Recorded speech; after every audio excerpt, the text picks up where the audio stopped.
Welcome to North Oz Photography. Today we are going to be talking about how I accessorized this, which is the Fujifilm X100V. So guys, before we start, I just want you to know that I have all of the accessories linked in the description of this video. So if you want to go ahead and check them out, I have affiliate links for all the Amazon ones, so I do get a little bit of money for that.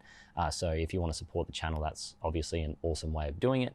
And but you know, things like the Nissi filter that we'll be talking about and the Nifty straps, I don't get any money for. That's just a great product that I'm just recommending. So the first thing we'll talk about obviously is the camera itself. It is silver, and of course we've talked about it's a X100V, but you know, the silver color, it's just classic, guys. It looks amazing, and all of the people that I talk to, whenever I bring it out, whenever I have, you know, my backpack, I take it out of there, or you know, I take it anywhere, people are like, I didn't know they made those cameras anymore, or you know, people still use those sort of comments. So it's kind of cool because you know, it's jam-packed full of technology, and people often don't realize that it's actually, you know, a brand new camera, but the old styling is just perfect, and the silver sets it off nicely. So that's pretty much it with the colors, black or silver to choose from, and silver was my pick. So the first thing that everyone says when you accessorize your Fujifilm X100V is they always tell you to go ahead and get a shutter release button. So that's what I did, and you know what? I don't like it. It's nothing to do with the shutter release itself. It's actually really good. It's got the black texture on it, and it's got the matching sort of pattern, machine pattern on the outside, and it actually suits it perfectly. For what I do mostly, which is my landscape photography, I have to make sure that space is a premium. So to have the shutter release button sticking out that much, and there's not much you can do about that because the actual original shutter release button sits flush with the camera. So it does take away quite a bit of the portability of it. So when I'm out traveling, I have no problems with leaving the shutter button at home, and I just use the factory one, and I actually really like it. But if you do want to accessorize it, you know, there's all sorts of colors you can get, so knock yourself out. But for me personally, I just prefer just the way that Fuji made it is fine by me. So the next thing that we'll talk about, which isn't really anything special, but for me, I'm always really nervous about these things, is a screen protector. So I opted to get a screen protector for this because it does not fold like my Nikon does. If I want to protect that touchscreen, you know, it can't just be tucked away or flipped upside down and shut. So I have to have a screen protector on this, and it goes in my backpack with, you know, a few other things. So I have to make sure that if something does kind of creep into its compartment, it doesn't scratch the original screen. If you want to have a look at the one that I got, go ahead and check it out. I think they actually sold out of this one, but I did my best to try and find one that looked identical to it.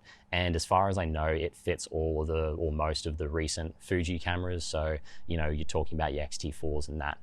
So that's why it says X-T4 and all those sorts of things that go along with it, because that's what it's compatible with. So again, another thing that really isn't too interesting, but you know, some people may find it interesting, is what type of memory card I used. So in here, I have got a SanDisk Extreme Pro 170 megabyte per second. That was kind of the best card that I could kind of come up with that was both price conscious, because I had to spend quite a bit of money on the camera, and also still has enough room in there if I want to do a little bit of 4K video, or I'm doing my fine raw shooting with a JPEG as well. That sort of stuff can take up quite a bit of room. So I went with 128 gig because it was, you know, around 50 bucks. So to start stepping up from there, it starts to look closer towards the $100 mark and above. So that's it for all of the Amazon links and all the Amazon products that I got them all together.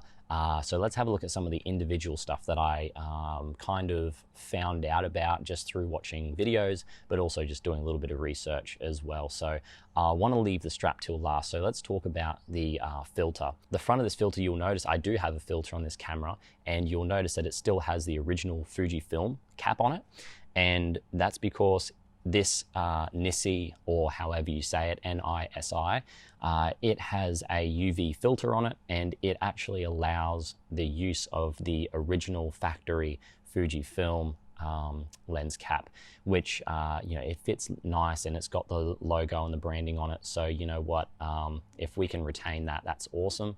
And a lot of the other filters don't allow that. It also doesn't protrude very much from the camera. That was one thing that I was really worried about. It really only sticks out of the camera like maybe 1/2 centimeter, something like that. It's not too big of a concern, and the fact that I can still use this original lens cap is a big bonus, because I see some YouTubers and they have no lens cap on the lenses that they're putting and the cameras they're putting back in their bag, which stresses me out. So the last thing I want to talk about, guys, is this wrist strap by Nifty Camera Straps. I've got a link to their website down in the description.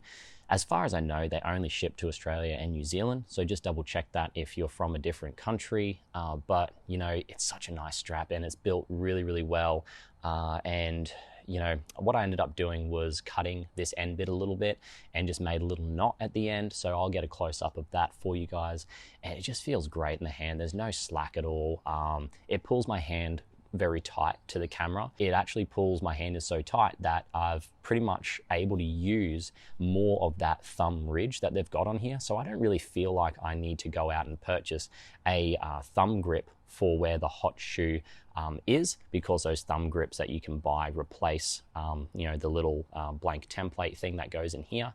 So I don't want to interrupt my experience of using all the functions on top of the camera. So for me, I just really like the fact that this wrist strap holds my hand in nice and close to the camera, basically improving the ergonomics of the camera. I'll leave some sample images at the end of this video, just for those of you that are interested. And yeah, and that's about it, guys. So if you just want to support the channel, go ahead, check out my website. I've got some shirts and a hoodie on there as well. So I'll be adding some more stuff to it as well. But for now, that's what I've got. And yeah, and that's about it, guys. If you have any questions about what I've done here, chuck them in the comments, and consider subscribing as well. That's always cool and a great way to support me. So yeah, guys, have a good rest of your week. I'll see you next week for our next video.